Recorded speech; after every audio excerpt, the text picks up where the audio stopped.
आप बताइए भैया, आपका क्या नाम है? जी, मेरा नाम नरेश कुमार है। नरेश जी, आप कहाँ के रहने वाले हो? मैं सर पाली राजस्थान का। कैसे आपके हिप में दिक्कत आ गई थी? जी, आज से 1.5 साल पहले मेरा एक्सीडेंट हो गया था। तो उसमें फिर एक बॉल मेरी टूट गई थी। जोधपुर में मेरा ऑपरेशन हुआ था। वहाँ स्क्रू वगैरह डाले थे लेकिन वो सक्सेस हुआ नहीं। दोस्तों, 3 स्क्रू वाली जो टेक्नोलॉजी होती है वो ज़्यादातर जगह सक्सेस हो नहीं पाती, क्योंकि नेक फीमर की ब्लड सप्लाई बहुत कम होती है। तो जब एक बार नेक फीमर फ्रैक्चर हो जाता है तो एक बार हम ट्राई करते हैं कई बार कि 3 स्क्रू डाल के जोड़े, लेकिन मैंने अपनी लाइफ में बहुत कम सक्सेस होती देखी है। फिर आपको क्या दिक्कतों का सामना करना पड़ रहा था? जी सर, बहुत दिक्कतें थी। बैठने में, उठने में, चलने में वगैरह सब जगह मतलब दर्द का सामना आपने कहीं करना राय पड़ा। ली थी क्या इसके बारे में? जी, राय तो क्या कहे, वो उधर हॉस्पिटल में ही दिखाया था वापस। तो उन्होंने वापस हिप रिप्लेसमेंट का ही बोला था, लेकिन वहाँ पे थोड़ा मेरे को माहौल वगैरह सही नहीं लगा।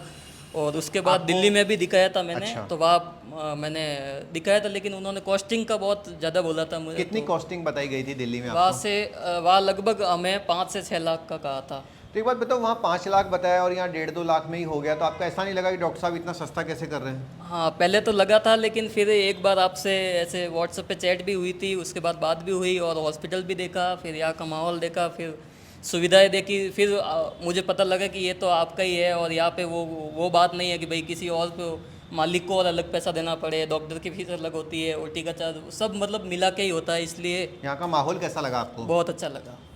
और ऑपरेशन में तो दर्द के मारे आपकी चीख ही निकल गई होगी। नहीं नहीं सर, बिल्कुल दर्द नहीं हुआ।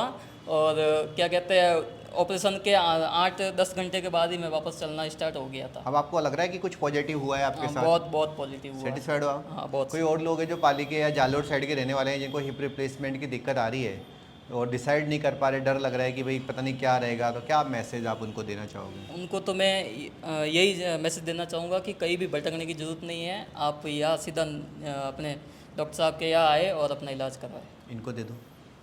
भैया, आप कहाँ के रहने वाले हो? एमपी नरसिंहपुर से। कैसे आपके हिप में दिक्कत आनी स्टार्ट हो गई थी? कोविड हो गया था मुझे सेकेंड वेव में, तो उसके बाद प्रॉब्लम हो गई। तो क्या दिक्कत महसूस करते थे आप? चलने में दिक्कत होती थी, लेटने में भी, मतलब वो तो दर्द बना ही रहता था कंटिन्यू। आपने कोई दवाइयाँ या कुछ ली थी क्या? जी सर, मैंने एमपी में दिखाया था 2-3 जगह, और महाराष्ट्र में भी, नागपुर में दिखाया था 2 जगह, नागपुर में भी दिखाया था। दोस्तों, ज़्यादातर जगह एवीएन के लिए जो दवाइयाँ दी जाती है पेन किलर्स रहती है, या तो फिर जो एलेंड्रोनेट्स है वो दिए जाते हैं, जिसमें कि 7 दिन में एक बार खाली पेट लेना होता है। और कई जगह तो चूरन चटनी, आयुर्वेद की मतलब देसी दवाइयाँ, स्टेरॉयड पाउडर, इस तरह की चीज़ों का उपयोग किया जाता है। कई जगह कोर डिकम्प्रेशन जिसमें मल्टीपल ड्रिल होल कर देते हैं, ऐसे भी किया जाता है। लेकिन जो मेरा एक्सपीरियंस है 10-15 साल का, मैंने देखा नहीं है कि कोई ज़्यादा सक्सेसफुल होता है। आखिरकार आज नहीं तो कल हिप रिप्लेसमेंट कराना पड़ता है। लेकिन दुख तब होता है जब गरीब इंसान इनके चक्कर में 1.5 से 2 लाख रुपए खर्च कर लेता है, जो सर्जरी में